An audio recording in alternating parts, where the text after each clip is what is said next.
सनाए सरकार official channel. अल्लाह जब किसी से नाराज होता है रिस्क नहीं छीनता, आबो दाना बंद नहीं करता, सूरज को हुक्म नहीं करता कि इसके आंगन में रोशनी नहीं फैलानी, चांद को नहीं रोकता कि तेरी किरणें इसके वेड़े में नहीं पड़नी चाहिए, बल्कि अल्लाह जब किसी से नाराज होता है सजदों की तौफीक छीन लेता है। सजदों की तौफीक छिन गई तो फिर समझो अल्लाह नाराज है, अल्लाह राजी नहीं है। और अगर सजदों की तौफीक नसीब हो जाए, किसी ने वासफ अली वासफ मरहूम से पूछा था कि कैसे हमें पता चलेगा कि हमारी नमाज कबूल हो गई है, तो उन्होंने कहा था एक नमाज के बाद दूसरी अता हो जाए तो समझ लो पहली कबूल हो गई है। तो नमाजों का नसीब होना ये अल्लाह की रिजा और अल्लाह की खुशनुदी की दलील है, और सजदों की तौफीक का छिन जाना ये अल्लाह की नाराजगी की दलील है। मैं और आप देखें कि हम कहां खड़े। देखिए दौलत तो कुफार को भी मिलती है, अल्लाह दौलत उसे भी देता है जिससे राजी है, उसे भी देता है जिससे नहीं राजी, लेकिन सजदों की तौफीक उसे ही देता है जिस पे वो राजी है। तो पंजगाना नमाज शियारे जिंदगी बना लीजिए, नमाज कज़ा ना होने पाए।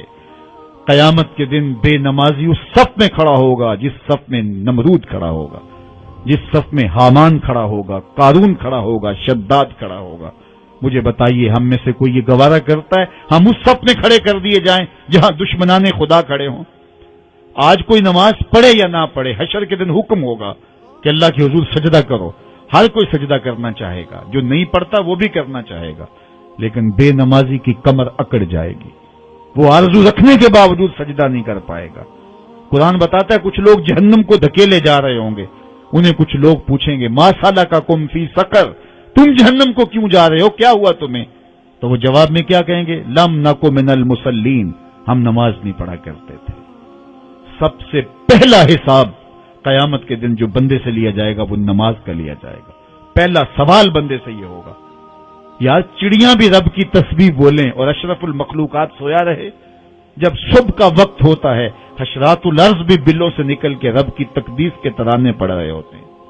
दरख्तों की शाखों पे चिड़ियां परिंदे वो भी अल्लाह की तकदीस के तराने पड़ रहे होते हैं।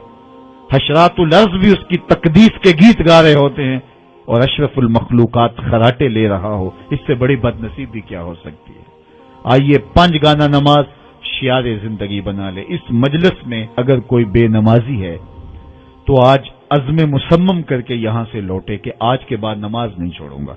और अगर आप पंजगाना नमाज की आदत रखते हैं तो आपको मुबारक हो, लेकिन ये अज़्म करके जाइए अपने घरों में, अपने अज़्ज़ा व अक़रिबा और अपने दोस्तों में इस जोर से तलकीन और ताकीद करेंगे नमाज की कि वो पक्के नमाजी बन जाएंगे।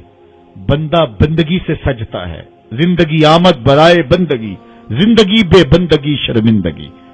अगर जिंदगी में बंदगी नहीं तो जिंदगी के पल्ले है क्या? उलमा ने लिखा है कि ये सारे दरख्त हालते कयाम में हैं, चौपाई हालते रकू में हैं, मेंढक तशहुद में हैं और हशरातुल अर्ज़ सजदे में हैं, और इंसान अशरफुल मखलूकात है। इसकी इबादत में दरख्तों का कयाम भी रखा गया और रुकू भी रखे गए और सजदे भी रखे गए और कादे भी रखे गए, इसलिए ताकि इसकी इबादत तमाम मखलूकात की इबादत की जामे बन जाए। लेकिन इसके बावजूद अल्लाह के हुजूर सजदा रेज होना पसंद न करे तो बताइए कैसे रहमतें इसके ऊपर करेंगी? खुश नसीब तो वो हैं जो पंजगाना नमाज अदा करने के बाद तहज्जुद भी कज़ा नहीं होने देते, सजदों से अल्लाह के हुजूर हाजिरी पेश करते हैं। सबसे ज्यादा बंदा अल्लाह के उस वक्त करीब होता है जब सजदे में सर रखा हुआ होता है।